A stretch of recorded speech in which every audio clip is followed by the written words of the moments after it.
Hello students, आज हम अपना नेक्स्ट टॉपिक स्टार्ट करेंगे जो कि है आपका सीरीज और पैरेलल कॉम्बिनेशन। ठीक है, कॉम्बिनेशन ऑफ रेजिस्टेंसेस। ठीक है, अब देखिए हम दोनों सीरीज और पैरेलल का साथ साथ करते चलेंगे ताकि आपको डिफरेंसेस भी पता चलते जाएं और दोनों एक साथ आप करेंगे तो समझ भी अच्छे से आएंगे होपफुली। ठीक है, तो हम सीरीज में क्या करते हैं और पैरेलल में क्या करते हैं। ठीक है, सबसे पहली बात तो सीरीज में क्या होता है, आपने जब एमीटर का पढ़ा था और वोल्ट मीटर के बारे में पढ़ा था तो आपने पढ़ा था ना कि एमीटर को हम ऑलवेज सीरीज में कनेक्ट करते हैं। ठीक है, वोल्ट मीटर को हम ऑलवेज पैरेलल में कनेक्ट करते हैं।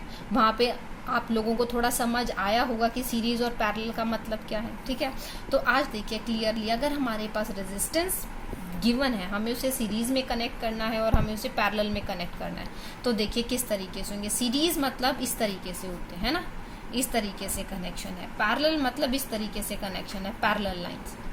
फाइन, तो इसी से क्लियर है कि सीरीज कॉम्बिनेशन और पैरेलल कॉम्बिनेशन का मतलब क्या है। अब देखिए हम रेजिस्टेंस की बात करते हैं तो हमारे पास रेजिस्टेंसेज हैं 3। ऐसे ही हमारे पास रेजिस्टेंसेज हैं 3 जिनको हमने पैरेलल में कनेक्ट किया है।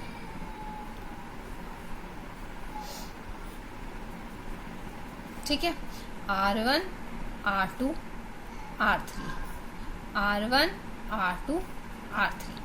ठीक है, अब देखिए सीरीज में आपने पढ़ा था कि करंट सेम होता है जब हमने एमीटर के बारे में पढ़ाया था।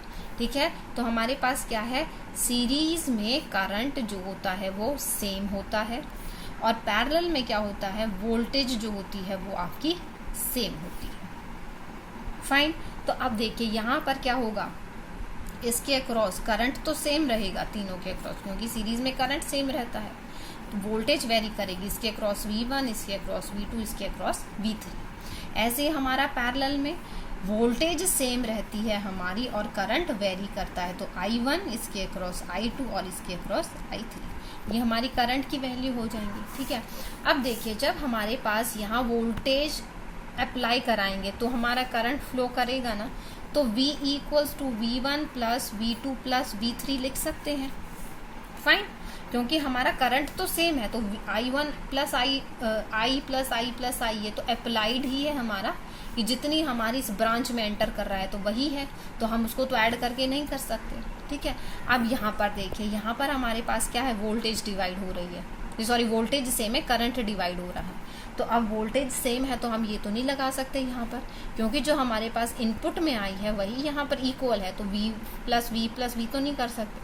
पर हाँ, हमें पता है कि जितना टोटल करंट एंटर हुआ था वो टोटल करंट यहाँ पर डिवाइड हुआ है, तो यहाँ पर हम क्या लिख सकते हैं, I equals to I1 plus I2 plus I3। ठीक है, अब ओम्स लॉ से आपको पता है V इक्वल्स टू IR होता है, V इक्वल्स टू IR होता है, वो यहाँ पर आप पुट कर लीजिए, सिंपल एज दैट। ठीक है, तो अगर हम यहाँ पर पुट करेंगे तो V क्या है, V equals to IR total, V1 equals to I1 R1, V2 equals to IR1 IR2 plus IR3, ये वैल्यू आएगी। अब I से I कैंसिल हो जाएगा तो R इक्विवेलेंट जो आएगा, जो R सीरीज में जो आएगा वो किसके इक्वल आएगा, R1 plus R2 plus R3 के इक्वल आएगा। तो ये क्या आ गया, आपका इक्विवेलेंट रेजिस्टेंस आ गया है पैरेलल में। ठीक है, ऐसे हम सीरीज का आ गया, ऐसे ही हम क्या करेंगे, पैरेलल का निकाल लेंगे। अब पैरेलल में देखिए करंट वेरी कर रहा है, I equals to V by R, I equals to V by R जो हमारा इक्विवेलेंट आएगा पैरेलल में, equals to I equals to V by R1 plus V by R2 plus V by R3, ये इसकी value हो जाएगी। अब यहाँ से देखिए 1 by R P equals to 1 by R1 plus 1 by R2 plus 1 by R3, ये क्या आ गया, रेजिस्टेंस। आप देखिए यहाँ पे ये इनवर्स में आया है, जो ये वैल्यू आएगी आपकी सॉल्व करने के बाद उसको आपको इन्वर्ट करना पड़ेगा। क्लियर। अब देखिए अगर हम इसको फर्दर सॉल्व करते हैं, अगर हमारे पास ये 2 रेजिस्टेंस के लिए होता तो हमारे पास 1 अपॉन RP क्या आ जाता, R1 plus R2 upon R1 R2, तो RP किसकी वैल्यू हो जाती है, RP equals to R1 R2 upon R1 plus R2। ये तो होगी तब हम 2 रेजिस्टेंसेस की बात करेंगे। अगर हमारे पास 3 रेजिस्टेंसेस होंगे तो हमारे पास RP की वैल्यू क्या आएगी, R1 R2 R3 divided by R1 R2 plus R2 R3 plus R1 R3। ठीक है, तो ये आप या तो डायरेक्ट लर्न कर सकते हैं या डेरिवेशन में आए तो आप डिराइव भी कर सकते हैं। दोनों चीज़ें मैंने आपको बता दी। ठीक है, तो अब देखिए अब इसमें क्या चीज़ आपको ध्यान रखनी है। ठीक है, कुछ ध्यान रखने वाले पॉइंट्स हैं इसमें। जो R इक्विवेलेंट आपके पास आएगा that is always greater than your individual values of R1 R2 और R3। ठीक है, हमेशा वो वैल्यू ज़्यादा रहेगी आपकी। फाइन, और पैरेलल कॉम्बिनेशन में कैसे आएगी, RP की जो वैल्यू होगी वो लेस देन होगी। ठीक है, जो छोटे से छोटा रेजिस्टेंस होगा ना उससे भी कम वैल्यू आएगी RP की। ठीक है, और इसमें जो है बड़े से बड़ा जो रेजिस्टेंस होगा उससे भी बड़ी वैल्यू आएगी R इक्विवेलेंट की। क्लियर, तो ये चीज़ ध्यान रखना कि R इक्विवेलेंट, अगर आपसे क्वेश्चन देखो ऐसे पूछा जा सकता है, you have to calculate a maximum and minimum value of resistances. आपके पास दे दिया कि आपके पास सपोज 3, 4 और 5 3 रेजिस्टेंस हैं, आपको मैक्सिमम इक्विवेलेंट और मिनिमम इक्विवेलेंट रेजिस्टेंस निकालना है। तो अगर दोनों निकालने हैं तो आप निकाल लोगे, जिसमें ज़्यादा वैल्यू आएगी वो मैक्सिमम और जिसमें कम वैल्यू आएगी वो मिनिमम। लेकिन अगर आपसे सिर्फ एक ही वैल्यू पूछी गई तो उस चीज़ के लिए आपको पता होना चाहिए कि सीरीज में मैक्सिमम आएगी और पैरेलल में मिनिमम आएगी। ठीक है, उसके बाद आपके पास क्वेश्चन क्या आ सकता है कि अगर, हाँ क्वेश्चन नहीं, अब डायरेक्ट क्वेश्चन देखिए न्यूमेरिकल के उसमें डायरेक्ट, अगर आपके पास सारे इक्वल वैल्यू के रेजिस्टेंसेज हैं। ठीक है, if you have equal value of resistance, ठीक है, दैट मीन्स जो हमने यहाँ R1 R2 और R3 लिया है वो सब R है। ठीक है, तो अगर आपके पास यहाँ से देखिए, अगर हमारे पास R इक्विवेलेंट हम निकालते हैं सीरीज में, अगर हमारे पास 3 रेजिस्टेंस हैं तो हम क्या लिख सकते हैं, 3R लिख देंगे। 4 रेजिस्टेंसेज होंगे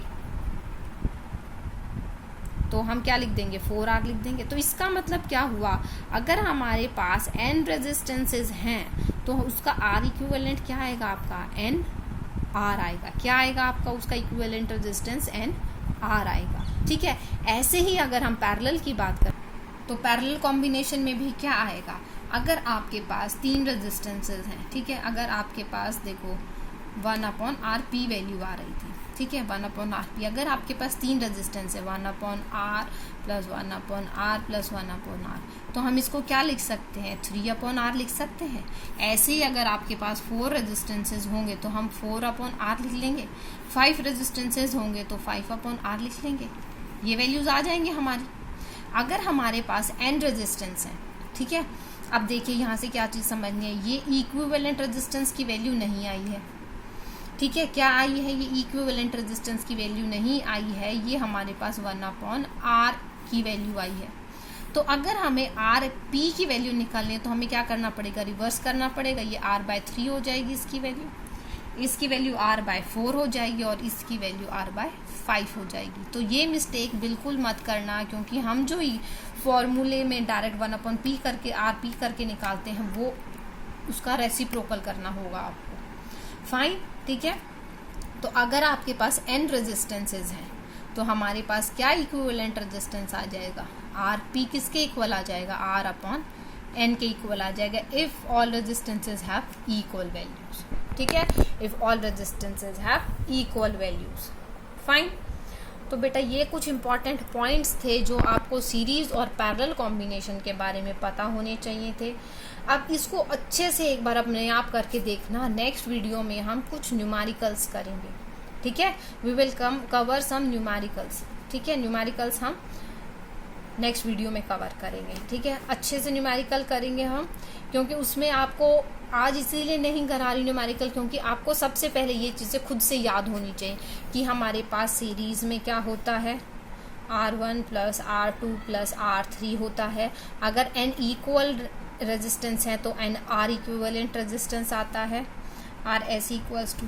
ऐसे ही अगर आप RP की बात करते हैं तो आपके पास क्या वैल्यू होती है, R1 R2 upon R1 plus R2, अगर हम दो रेजिस्टेंसेस की बात कर रहे हैं। ऐसे ही वैल्यू क्या आएगी आपकी R इक्विवेलेंट की, R1 R2 R3 और R1 R2 plus R2 R3 plus R1 R3, अगर आप 3 रेजिस्टेंसेस की बात करें। तो ये सब वैल्यूज आपको अच्छे से लर्न होनी चाहिए, उसके बाद ही न्यूमेरिकल करने का बेनिफिट है। ठीक है, तो बेटा नेक्स्ट वीडियो में हम न्यूमेरिकल और एक टॉपिक और आगे फर्दर कवर कर लेंगे, so that this chapter will complete in 2 और मैक्सिमम 3 वीडियोस। ठीक है, तो हम यहीं पर आज का वीडियो इतना ही, ताकि आप इसको अच्छे से प्रैक्टिस करें, इसको खुद से डिराइव करें, क्योंकि डायरेक्ट भी आपसे पूछा जा सकता है कि if you have 3 resistances R1 R2 and R3, what will be the equivalent resistance if they are connected in series and if they are connected in parallel. ठीक है, तो उसके लिए आपको ये चीज़ अच्छे से पता होनी चाहिए कि हम उसको कैसे कर रहे हैं। क्लियर, तो इसको लिख कर अच्छे से प्रैक्टिस करना और बाय हार्ट इसको याद रखना। ठीक है, thanks student, this is all for today.